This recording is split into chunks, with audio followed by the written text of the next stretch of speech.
Completing the square. Now let's recall that if you have a quadratic expression with only two terms, the quadratic term and then the linear term. If you are missing the constant term, then you can always factor this by taking out the variable because x appears in both terms. So I can factor out an x, and then inside the parentheses I have x plus 12. So notice these two are two different expressions. One is x and the other is x plus 12. So if x is a number, then the second number is 12 more than the previous one. You want to see x plus 12 as a single number.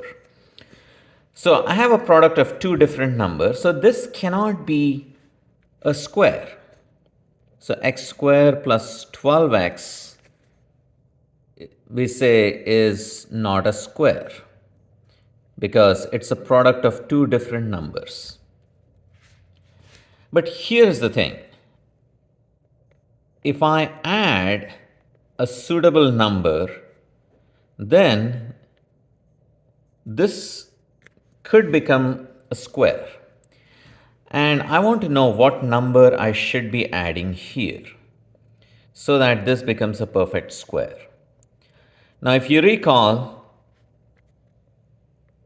square of a binomial, x plus a quantity square, then this is x squared plus 2ax plus a square. Notice the similarity between this expression and the expression I have here. I have the same first terms, x squared, and then the linear term is 2ax here. And I have 12 here. So I want to see this 12 as 2a, which means a would have to be half of 12, which is 6. And then the constant term happens to be the square of that. So, long story short, if I want to find the number that completes the square, I will look at the linear coefficient, 12, take its half, I get 6, and then square that. So 6 square is actually 36, but let me just write 6 square here so you can see that it has to be half of that square. Now, when you have an expression like that, x squared plus 12x plus 6 square is 36, then it turns out to be a perfect square. It's x plus 6 quantity square. And see, whenever you have quadratic equations where on one side you have a perfect square and on the other side you have some other number, say 49, then you have learned that you can solve this quadratic by taking the square roots. So let's go ahead and solve this. So you take the square root on both sides.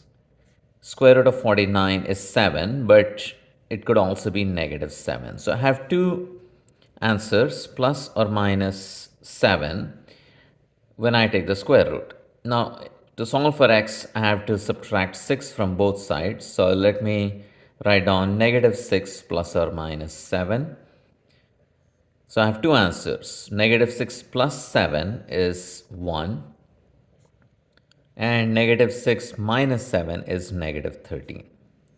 So completing the square is important because it gives us a way to solve a quadratic equation, because whenever we have a perfect square, we can solve.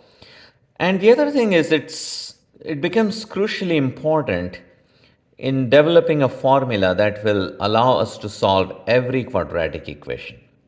In fact, when you look at these two terms, the quadratic and the linear term, you can always get a number that completes the square, and that will allow us to solve any quadratic equation. So let's get to the mechanics. Let's do some examples on completing the square. So here I'm going to write complete the square. And I'll start with, say, x square minus 8x. Then what's the answer? So let me call it example 1. So my answer is going to be, I got to take the half of negative 8, which is negative 4. So that's my first step. Take half of negative 8. So half of negative 8. And then square negative 4. I get 16. So the answer is 16. And you might notice that the negative also does not matter because you're going to square it. So you can just think of taking half of 8. So example 2, say y square minus 14y. So in the first step, I will be taking half of 14. So half of 14 is 7. And then I have to square it. So 7 square equals 49. That's my answer. And it has to be done in this specific order. We have to first take half and then square. We can't reverse the order. Now, what would I do if I don't have an even number like 8 and 14? Well, let's say m square minus 3m. Now, what do I get when I take half of 3? Well, half of 3 is 3 over 2. And when you square 3 over 2, you square both numerator and denominator, and you get the answer 9 over 4. So m square minus 3m plus 9 over 4 is a perfect square. So when the linear coefficient is an odd number, you're going to get a fraction. If it's even, then when you cut in half, it's still an integer. And the number that completes the square happens to be an integer. But if it's odd, you're going to get a fraction. So this is all I have for this video. And I have a few problems. So it's a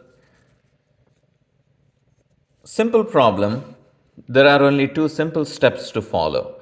Take half of the coefficient of x and square. So that's all you have to do in all of these problems.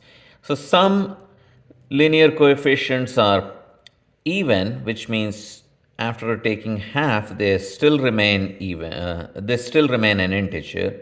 So your answer will be integers for all of these. But then you have odd numbers here and also here, because if you don't see any number in front of x, it's 1.